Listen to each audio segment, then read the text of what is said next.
তেহরানকে ফের আলোচনার টেবিলে আনতে তৎপর হয়ে উঠেছে যুক্তরাষ্ট্র।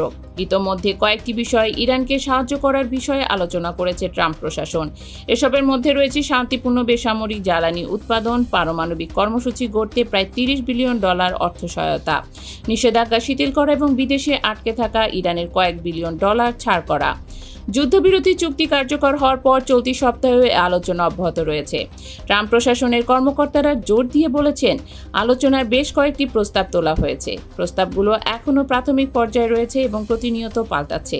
তবে একটি বিষয়ে যুক্তরাষ্ট্র আপোষহীন, ইরানকে ইউরেনিয়াম সমৃদ্ধকরণ পুরোপুরি বন্ধ করতে হবে। যদিও তেহরান বারবারই বলে আসছে এটি তাদের জন্য প্রয়োজন। CNN জানায়, মার্কিন এক কর্মকর্তা জোর দিয়ে বলেছেন, এই অর্থ সরাসরি যুক্তরাষ্ট্র দেবে না। ওয়াশিংটন চায় আরব মিত্ররা এই ব্যয়ভার বহন করুক।